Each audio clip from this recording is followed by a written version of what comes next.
name is Bruce Pollock. I came to Violet Street in 1938. I didn't actually start here. I started at a little place called Sebastian, which is north of Bendigo, because my parents were on the land. They moved into Bendigo, and I went across to my grandmother at Sebastian. That's how I started there for about 4 or 5 months. And I came into, my mother was living in Barnard Street, to her, and from then on I was the first of 8 of us that attended this school. Memories, I can remember all my teachers. Miss Laird was the first teacher I had in prep. Then there was Miss Cornish, Miss Coots, Miss Wells, Miss Tilley and Mr Coots. From there I went to the tech school. But here, the school where I'm sitting at the moment used to be our quadrangle, where we used to meet Monday morning and salute, sing to the flag and honour the King. This has all changed now because there was ladies' toilets and shelter shed coming down from Webster Street. And there was a ramp about where that door is up that way, which went up the ramp. Just the other side of the ramp was the old wood shed where we used to store the wood. They stored the wood for the fires. Up the ramp to the left was where the bell tower used to be. And we used to bit of steel with a hook on to put in it and then sling it. And then past that was the boys' shelter sheds, and then the boys' toilets were down there. And to memory, that ground at the Nettle Street corner ran away when I first started the school, and then it was built up and levelled off. The top ground has altered too over the years. When I started, or during the war, there was trenches dug up the top in amongst the trees. And there was a couple of houses, probably back this way, which one was the headmaster, who was Mr Sullivan. He had one arm. He was from the First World War, from memory. And there was big pine trees up there, which they eventually got cut down too. The playground was a lot rougher than what it is these days for the kids. We used to play hoppo-bumpo in the shelter sheds, especially if it was raining. You had so many in the centre, you had to hop and bump your way through, make sure you got the other end.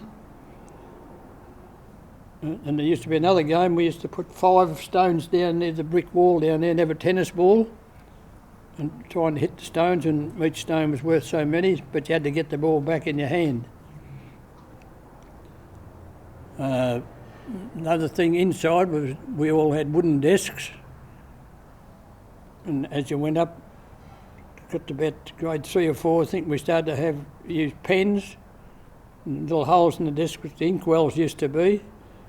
Well, down the main corridor inside, you went down the stairs to the big room at the bottom, and on the left was the ink room, which was behind, in those days, the headmaster's office, because you came in off Violet Street into the headmaster's office then, and each so often you got delegated to be an ink master, making sure the ink wells were full up, and then they had to wash some of them out, I think, over the weekends from memory, rather than let the ink in there to dry off if it was hot.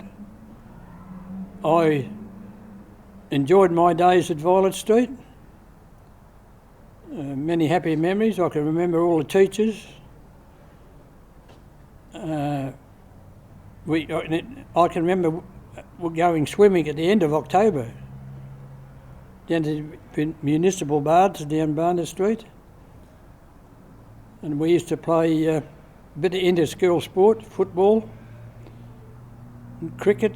I played football. We played out at the old California Gully ground one day, which is half grass and half gravel, and I got home that night and half the sole of my boot was hanging very loose, and Mum said, "What are you going to wear tomorrow for school?" So I had to get down to the last and try and repair it the best I could. And the other thing that I can remember, which I enjoyed, the ladies' committee used to put on a 7-roll day, or a couple of 7-roll days during the winter, and I used to think they were very, very good too, with a big saveloy and a heap of sauce on it. And in latter years, I've come back to school. We have what we call the Violetarians. We've been meeting for the last about 33 years, I think, 34 to 34 years, old students, each Christmas, to have a very enjoyable evening. My eldest sister, she's not here tonight, because there was myself and then there was 4 girls in the family and the 3 boys, but the 3 boys are deceased. Up that step up there was a lot of garden and that up there, and there was a tree, and my sister and her girlfriend were playing ball, tennis ball I think it was, and it got up the tree. They come and asked me to get it down, and then they went in and told the headmaster I was climbing the tree.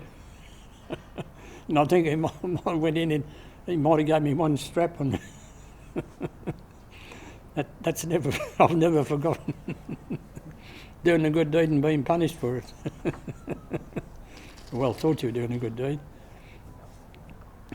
But, I can remember, I think that room here, it was grade 5 of Mr. Crabbe. And one chap in there, and he started to get a bit stroppy, so he just asked him to go out and walk out and stand in the passage. But I can't recall seeing the strap used that often, but I can remember that chap. He used to get a bit wild with himself, but Mr. Crabbe, I think Mr. Crabbe came from Castlemaine, teacher. But he asked him, chap Allen was his name, I can't think what he, Fred Allen, asked him to go and stand in the passage. And the other thing I can recall was the men's toilets. Mr. Coots, he was in charge of grade 6. And apparently the toilets had not been opened, and if someone went, so he come and got a key, and one of the boys at the time said, "Oh, come on, quick, we've got to have a competition." They're trying to see how far they can way up the wall, or they try and get over the top. But yes. As you become older, get older I suppose, you realise how good your school days were.